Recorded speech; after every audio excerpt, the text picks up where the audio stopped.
think we're working. We are? It's doing something. It's not doing literally anything. It's going to do something in a second. Hey-o!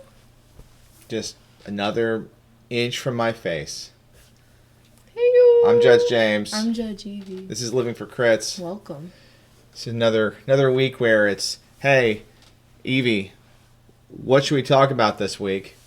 I got my ideas, and you're like, I don't know.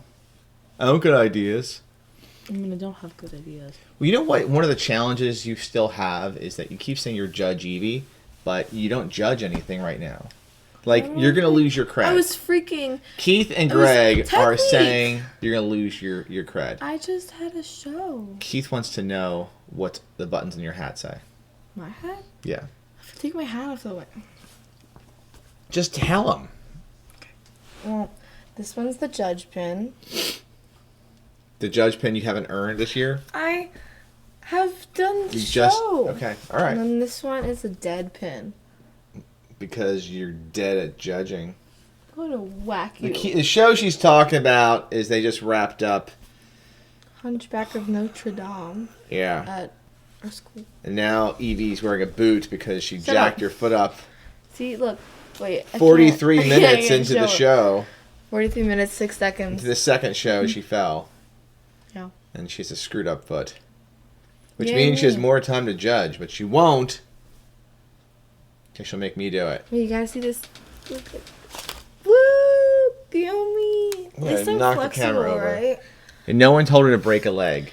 Everyone told me to break a leg. They're just like, you take it too seriously. Oh my gosh.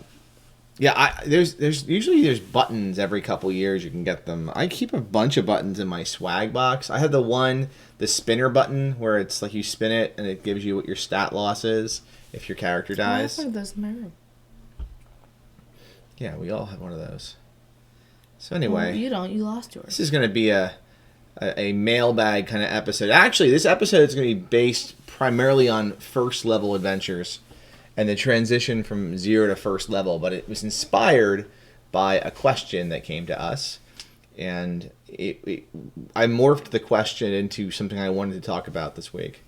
And since Judge Evie has on several occasions been a player from 0 to first level, she gets to have a perspective from that perspective. So Scott's on and Sean are on. What's up, guys? Happy Sunday evening. I don't wave. You know how about this? Hey-yo! How'd you like that? Hey-yo! We'll taste. Hey-yo! Hey-yo! Taste your own medicine. Hey-yo! No, I still hey-yo better than you. Yeah, I know. Mm-hmm. My arm flaps when I hey-yo because I'm fat. You're not. And you on a diet before the holidays, not after the holidays. Hey-yo. All right. Yeah, I know. Sean, she was like really close to my face on the opening one. Like she literally hit my nose. Tonight's beverage of choice is a Wegmans now makes a ginger seltzer. So if you have Wegmans near you, like the rest of us here in the Philadelphia area, get yourself some ginger seltzer. It'd be awesome if we got money from Wegmans and Wawa. We won't. That would be great. So let's move right into Judge Evie Presides, because we've got some stuff coming this way, and we have 4 questions this week, and we'll go from there. What would I buy? He's asking, what would you buy? With, like, money from Wegmans? I don't know. More Dwarven Forge? So I'd pay someone to paint miniatures for me? That'd be sweet. You have anything to say? No, I'm going to get it up. We do have a question that I'm going to read from Devin Preston on Twitter that came to us that said, what's the best way to find a game of MCC, Mutant Crawl Classics, at PAX Unplugged? And I am sad to say I'm not running Mutant Crawl Classics at PAX Unplugged this year. I ran it last year. This year I'm bringing my DCC Star Wars hack.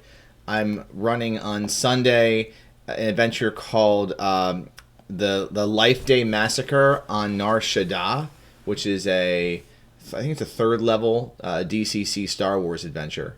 So that'll be cool. It's pretty much based on the movie Shaun of the Dead with Star Wars characters in it.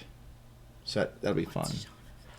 You've seen Shaun of the Dead. I have? You have. I have? Yeah. What are you running at PAX Unplugged? Around. Get it? So Did you guys back the DCC annual and other stuff? Why, yes. I did. Let me move my fighter here, my Final Fantasy fighter. They look cool on camera. They do look good on camera. And you don't take here's the my DCC annual. That's the annual? This is the annual. Really? Yep. This is the. Oh, I knew. This is the cover. I knew it from this cover. This is the This is the Kickstarter cover I have. Oh, I don't know what's that. You know what's cool about the annual, Evie? I haven't really talked about yet. Let me find it here. Here, talk to the camera people for a second. Talk. Hi guys, what's poppin', gang gang? You should what? What's poppin', gang gang? You guys should all type sound words into the chat, and this guy will make those sounds. So type some sound words and he'll reenact them. Like my favorite thing in this thing is the back, where there's all the DCC stuff in here, all the ads for like Sunken City and Carnival of the Damned and Crawl. I'm pretty sure Spelljammer gets a nod in here somewhere. Not Spelljammer. Why did I say Spelljammer? Spellburn. There it is. Spellburn. But you know what? Where's Glowburn? Glowburn's not in here. What the heck? That sucks. I know. No Glowburn. Denied. It's a shame. At least I didn't see Glowburn in here. So I'm a little hurt. I'm a little hurt, Goodman Games. No Glowburn in here. My favorite part of the ads. Yeah, I actually really like the ads. I know it's weird. Greg asked that question.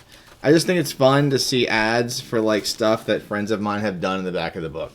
I haven't actually read anything in here yet, with the exception of the mustache magic, but I haven't had time to read through it. I've been busy devouring my Lankmar stuff for our new Lankmar campaign. So when the annual came, I was kind of in the middle of reading Lankmar swag. So, yeah. So annual 2, we'll need to have Glowburn in there, and maybe we'll need to have our show, which it would be a picture of us, because I really don't have a good picture. You're right. The only picture of us we have right now is that stupid one as the heading, and we're gonna try to get rid of that. It's a good picture. It's a good picture. Pretty bad picture. So, all right. How did I get to this part here? Did I read the question for? No. I didn't. I thought I read the question. Because someone said, "Did you get the annual?" Oh, okay. Well, let me back up here for a second, because Devin asked, "What's the best way to find a game of MCC at PAX Unplugged?" And I said, "I'm running DCC Star Wars." Yeah. All right. So let me back up for a second. Back to Devin's question. We're going way off the rails here. So if you haven't been to PAX Unplugged, signing up for events is a bit different than signing up for events at other local game conventions. For instance, there's no good sign-up system for adventures. You can't submit. No, it's cool, Keith. You can't submit adventures yourself. You know, in the traditional format. You can. I think there is a sign-up Genius thing that's out there where where people can sign up like in person the morning of for any open games. But it's not like GaryCon or Gen Con or even Save Against Fear, where you send in you send in your adventure ahead of time, it gets approved, and you run that. My suggestion is, if you want to play Mutant Crawl Classics at PAX Unplugged, is bring Mutant Crawl Classics to PAX Unplugged, where you will find players. There are a lot of players at PAX Unplugged, and not a lot of GMs. At least not many that I'm aware of. So come bringing some stuff. Last year when I ran Mutant Crawl Classics, my table was overfilled, and another player, Mark Plord, Judge Mark from Glowburn, he stepped away and ran a game. So that was cool. But yeah, I'd say prepare to bring your stuff with you and run it if you're looking forward. Or go to the Facebook group or on Twitter and just start tweeting people and say, hey, you're running some Mutant Crawl Classics at PAX. Maybe they are.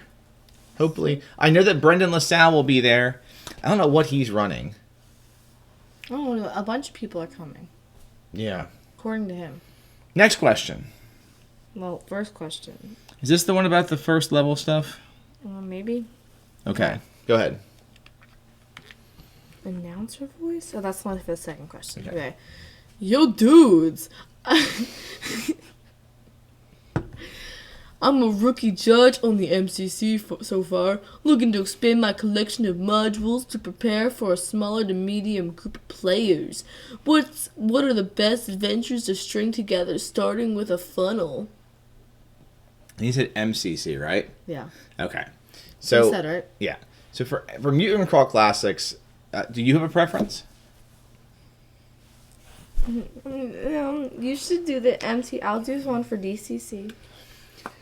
For Mutant Crawl Classics, I think my two favorite adventures to string together, if you were going to do one and then the other, would be, and I'm going to not say Museum at the End of Time, because I love that adventure. I would almost always say that should be like the first opening adventure.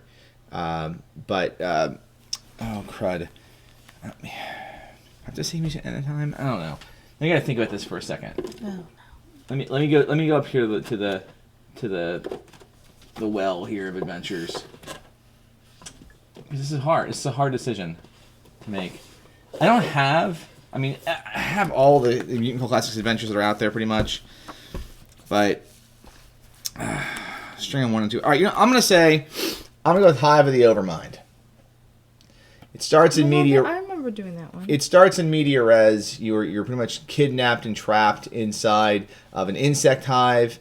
And it's the action starts. You're not going somewhere. I really like my first. If I'm running a campaign, I'm not a one shot. I like it to be something where the action starts quickly. I got an any game really, but it does it really well. And this is Julian Burnick wrote this. This was one of the first Mutant Crawl Classics adventures I ran. I think it's the second one. The first one was Museum at the End of Time, and then this one was the second. And this is a great one. And then for stringing this together, I would go, where is it here? I would string it, and I know it says funnel, but I'd string it with Mutants in Toyland. Because this is going to be like, kind of, I don't know, this is going to be more serious, and this is going to be kind of zany, and this would be a good mix to have these two strung together. Strung? Strang them. You strang? I stranged them. What's the first level adventure you're supposed to use? I don't know what that's at. What? I don't know. The one that's like the first level adventure that's like the why can't I talk? I don't know. Anyway. Why can't you talk? Yeah. There we go. So that's my I would string those. Judge Evie, what would you string from Mutant Crawl Classics? Well, in DCC, because that's definitely the question here. Oh, I got rid of it. What would you string to go from 0 level to first level? I would start with Nebin. I would start with that. Nebin Pendlebrook. Yeah. Okay. Because it's like easy, and that's what I started with. Okay. And then, for first level, since I've ran so many of those. All right. Can Mama be first level? You could run Maul first level. Yeah, we're gonna say that.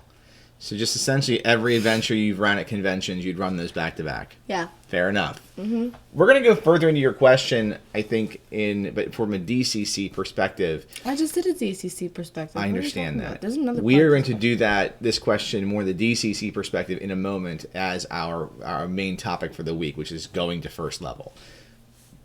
Okay. But it was a good question. Bonus question in announcer voice. In your opinions, what are the single best funnel plus first level adventure combo to run while on a 2-week cruise? I hope to take one in Hawaii. Oh wait, I hope to take one to Hawaii in 2020. Smiley face. Okay. Single best funnel that you're gonna run in tandem with a first level adventure In Hawaii. going to Hawaii, something with boats. Okay, I have an idea. Do you want me to just go? Sure. I would run Museum at the End of Time. Actually no. I wouldn't. I wouldn't run that. Hold on a second here. Let me find. I'm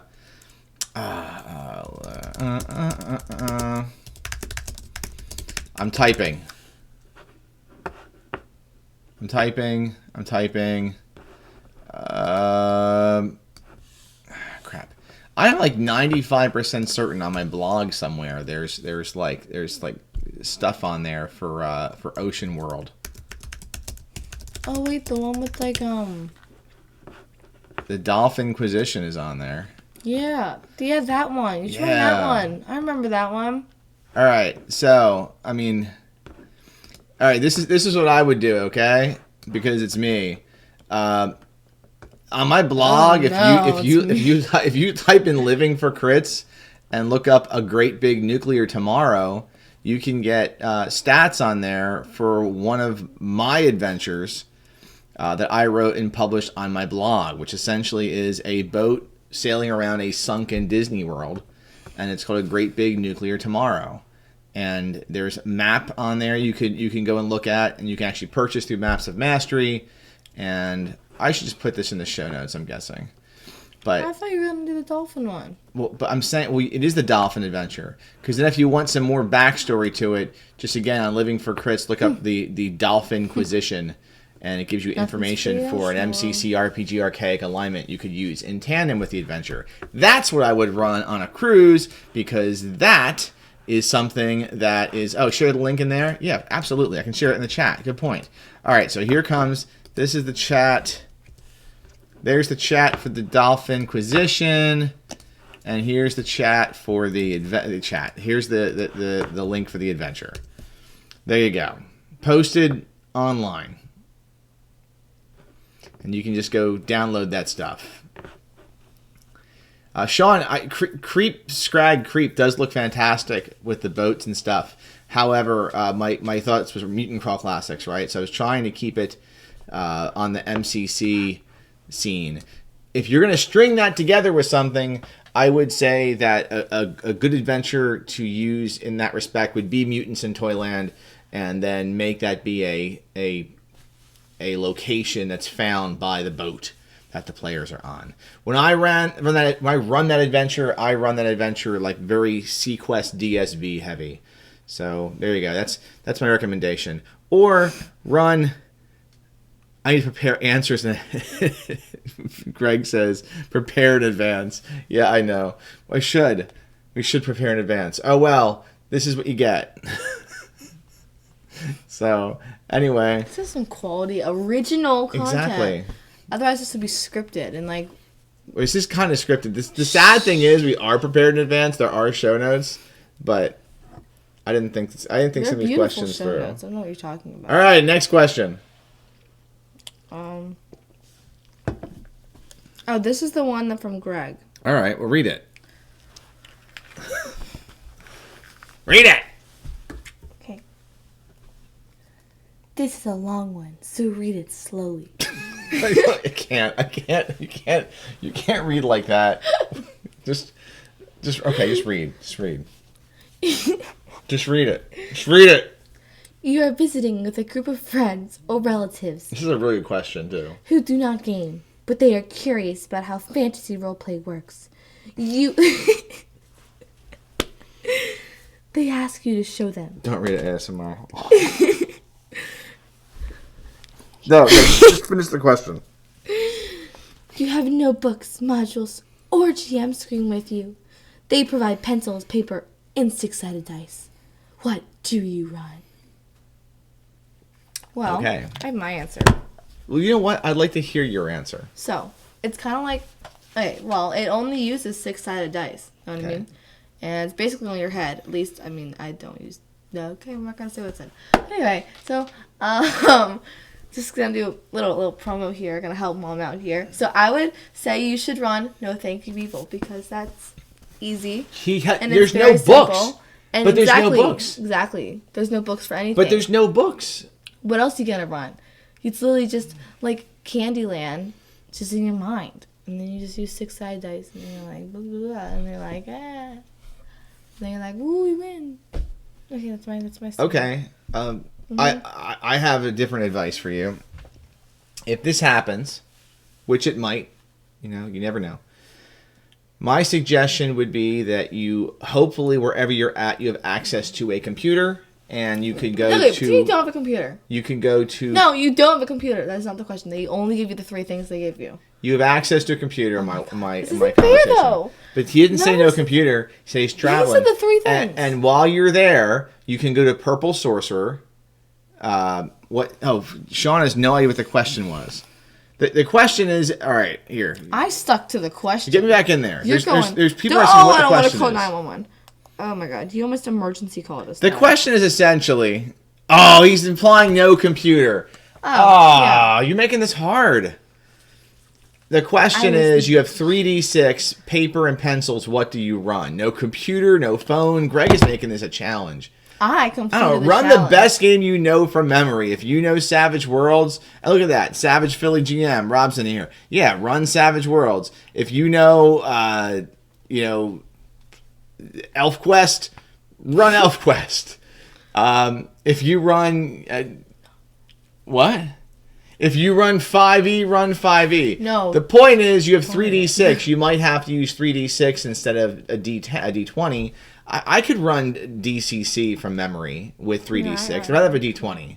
So I don't know any d6 only systems except for Fantasy Age and Dragon Age, but I don't have that committed to memory well enough to know what the modifiers are.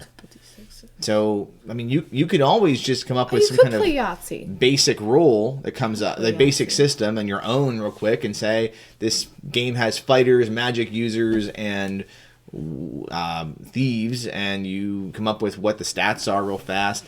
I remember once upon a time, I think I was like 15, I was at a cousin's house, and we wanted to do an RPG, and I ran something, and we bought a deck of cards and used playing cards for the dice, essentially.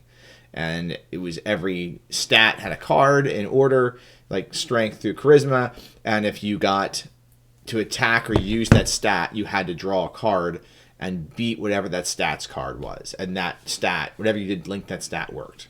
So you could do that. Yeah, that's right. Shannon saying West End Games Star Wars was D6, which is true, but I don't have that to memory either. And so I would still try to run DCC most likely. It's the game I know the best with 3D6. That's what I would do. And I would make it so stupid gonzo. It depends on the people you're with. You know what I mean? Yeah. Yeah. Yeah, so you're going to run No Thank You Evil from memory? That or DCC. Okay, from memory, Evie, for No Thank You Evil, what are the stats in No Thank You Evil? Oh crap. Okay, well there's this awesomeness. We know what you're not doing if you have 3D6 and Next question. Next question. We're not even to the meat of the show yet. We're 24 minutes in. Read the next question. Some more questions. Was it? Yes. Oh. I could check. Oh my god, these people need to... Oh, these are great questions. You can keep them coming and send them to dccjudgeevie@gmail.com. Road Crew Shoutout, cool. We're going to link that in the Road Crew Shoutouts. All right. Put that right down there. All right. So, going to first level. That's going to be the topic for tonight. There's so much focus on the funnel in Dungeon Crawl Classics as being the core of the game, at least new players often think that's the case. I thought that was the case when I first ran or first purchased Dungeon Crawl Classics. I thought it was a 0-level game. It was about the 0-level funnel, and that's all it was. So, but the reality is so much more in that book is dedicated to higher level play and to wizards and clerics. So we thought we'd be a good evening to share some of our favorite first level modules and good first level modules to have as your second adventure. This is a tribute, I would say, to the question we received about 0 and first level MCC modules. Essentially, there's a lot of great 0-level modules for DCC in funnels, and what's a good way to transition. And we personally had I think a really good campaign when we started off with the Chain Coffin. When did you play that? Evie, I don't know whose kid you are sometimes. I don't know if you're my kid. Is it with Jeff? So, yes, this is the adventure with Jeff. Oh yeah. And we ran it with Sour Spring Hollow was the first 0 level adventure. Oh, it was like and we used the Shutter Mountains of the Shane Coffin setting as our setting. I remember now. So we started with. What's this? That's you can't look at that. That's for if we ever actually do the adventure in full. You'll need to. It's a secret. It's a secret.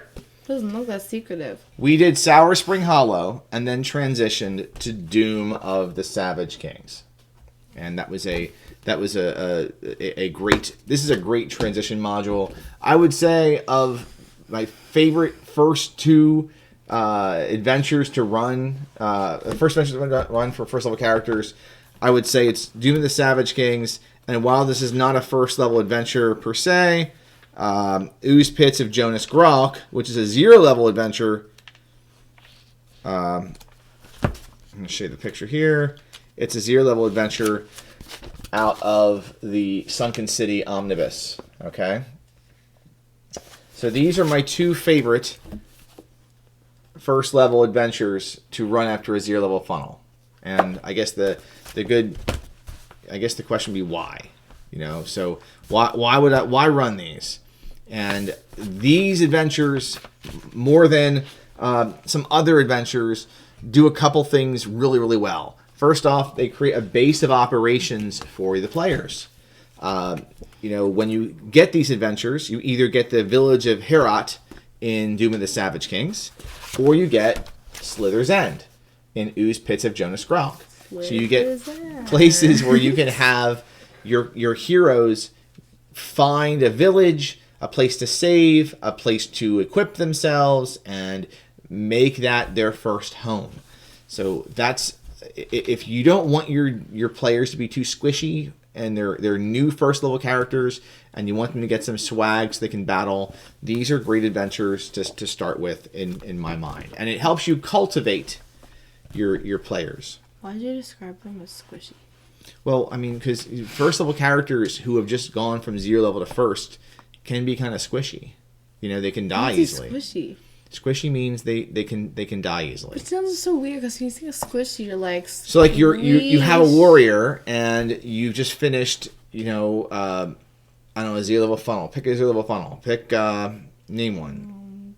Sailors. Sailors in a Starless Sea. Whatever gear you have came from that adventure. So maybe you want some armor or a shield. Squishy? Okay. Stop squishing in the. So, if one is going to GM and you want to have a really fun ongoing campaign with these characters, these are good ways to start. Plus, both adventures can take a while. We took like 6 or 7 sessions to get through Ooze Pits because the players just spent a lot of time exploring the world. And this is the world of the Ooze Pits of Jonas Grok, which is not. Here's a map of Slither's End, which I think is a cool little map. I love the art that's in here, personally. I ran all of this in this Sunken City Omnibus tour. I ran all 4 adventures out of here with an online group. Where are the Ooze Pits map? This is my favorite guy. I like that guy. Evie likes this guy. He reminds me of South Park. That's a good thing to be reminded of, I guess. Where's the adventure map here? So this is Slither's End.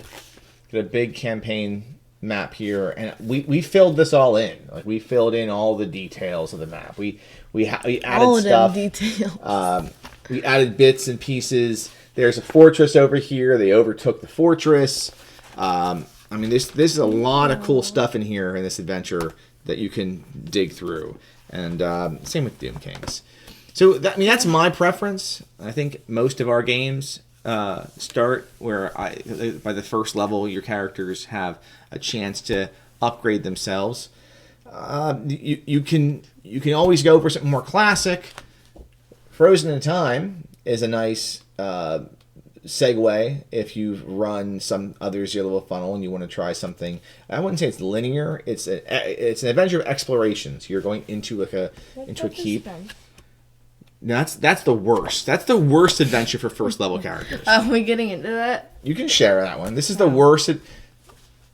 All right. It's not bad. No. Let me be clear. Grimtooth's Museum of Death is an exquisite adventure of death and pain. Okay, horrible, brutal adventure of death and pain that's delightful to run for your players. But do not run this for players that you want to see get beyond first level, or you want to have back at your home. This says first level. It is not. This could kill a 10th level character. So I got a couple zeros in there. You could run this. He said, totally Evie. Have I played the one who watches from below? I haven't. I own it, and it was on my list of adventures to run for their group that we have in our home group here, but they have gone so off the rails and forced me to just write crap on the fly that I haven't had a chance to run one who watches from below. I just felt. I'm sorry. Juniper's gonna die. Juniper's gonna. Maybe now. Maybe next time, or soon. Oh wait, we gotta keep them updated on the pet lives here. No, they don't. Janice is dead. They don't even know who Janice is. Yes, they do. We've talked about her before. Janice the mountain lizard's dead. Now we have a cat named Juniper, and Juniper's pretty lame, but not to Gracie. Not. She's like good, but like she's pretty lame. Anyway, so Janice is dead, but what's his face? They don't know what you're talking about. Jeffrey the wolf is back. They knew Jeffrey because we had Jeffrey's a whole back to episode on. life. That was the end of our campaign. Yeah, he ran away. That adventurous Jeffrey lived. So, anyway, I was gonna say there's some linear adventures that you could look at if you want to run something. It's a first level adventure. Is that what those are? They're so tiny. Well, the Worm is a fun linear module. I say linear because you're going into a well, and it's short. You can wrap this in 3 hours. It's so tiny. It's a good side quest. Tower of the Black Pearl is a good side quest adventure. But it's also first level. You could always have us have a segment where you're doing Sailors in a Starless Sea. The boat sails away, goes through a wall, and ends up near here. They do care. Oh, there's a new segment. Update us on your adventure. We'll see if that's from Someone Keith. cares. But I guess to wrap up this segment here. The most important thing is as a judge for Dungeon Crawl Classics, when you're picking that first level adventure, is I believe is try not to run it like another funnel. So you just ran a funnel, you just murdered 3/4 of the player characters. Have intentions of some of them at least surviving. Yeah, try to. It can be tough, but don't murder them all, because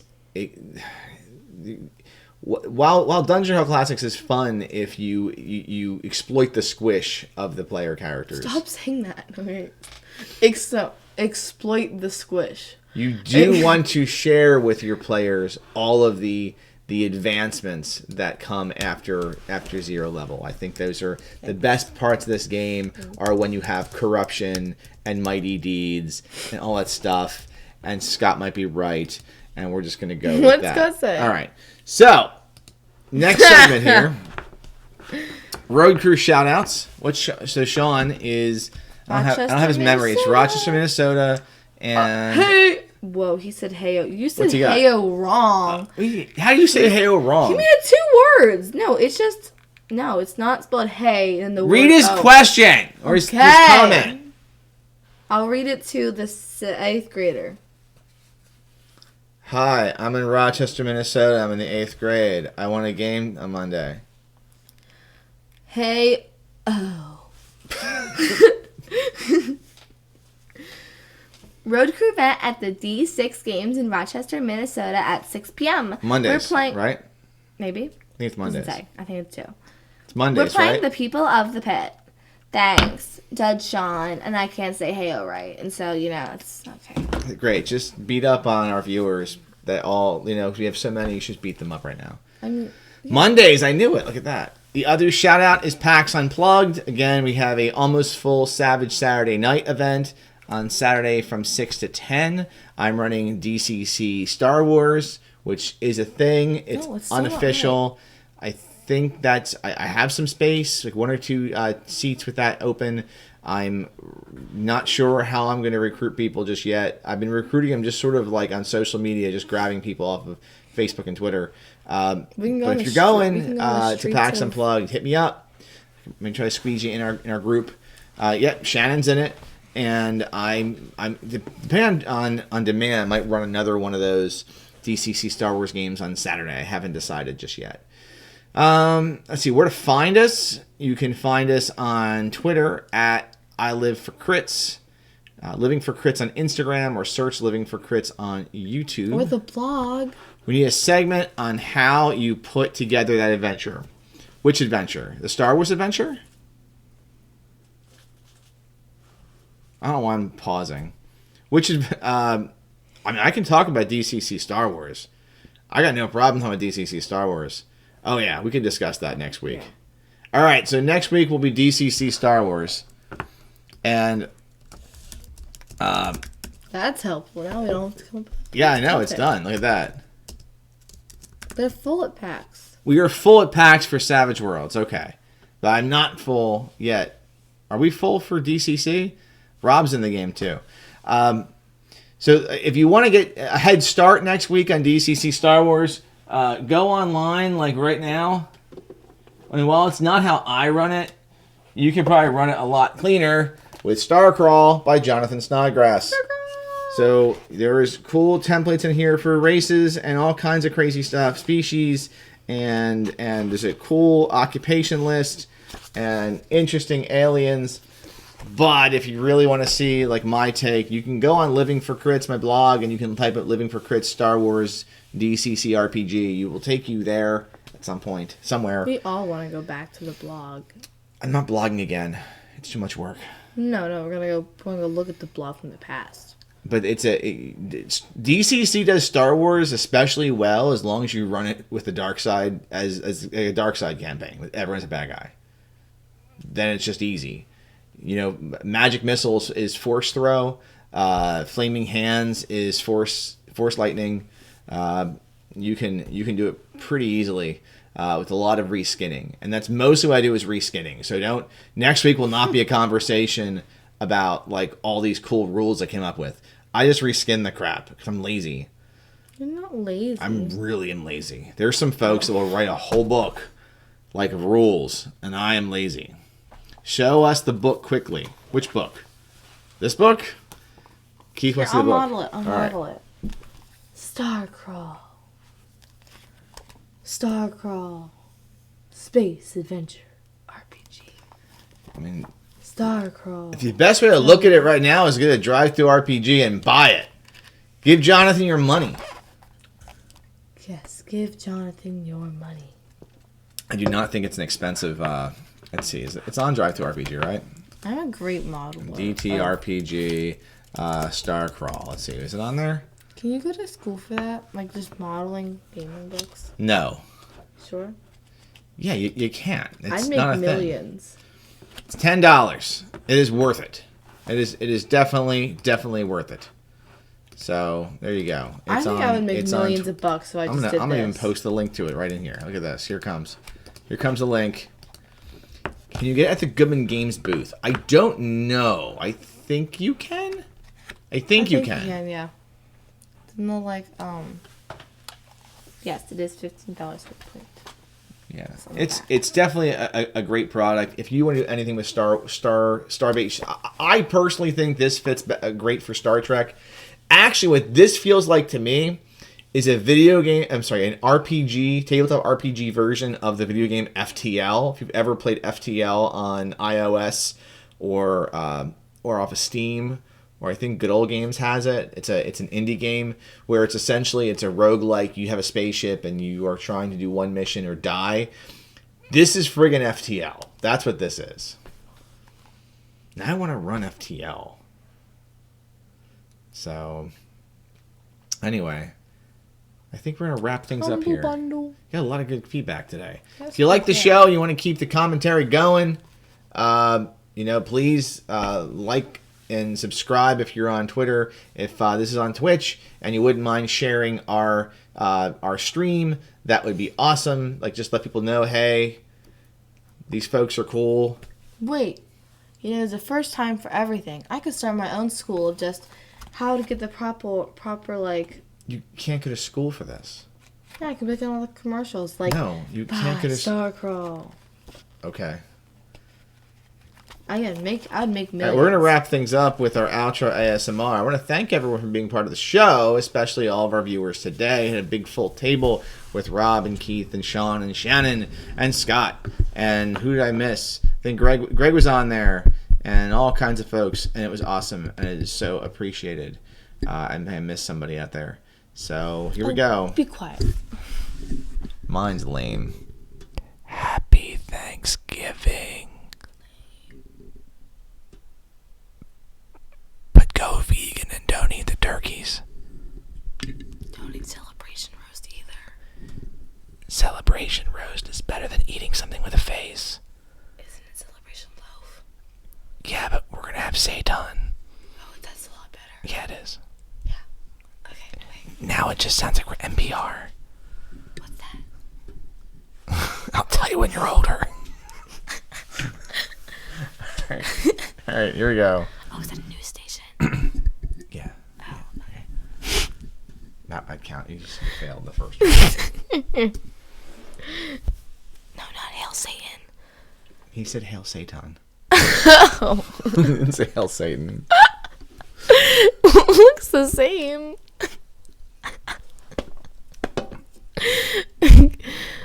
as the people requested.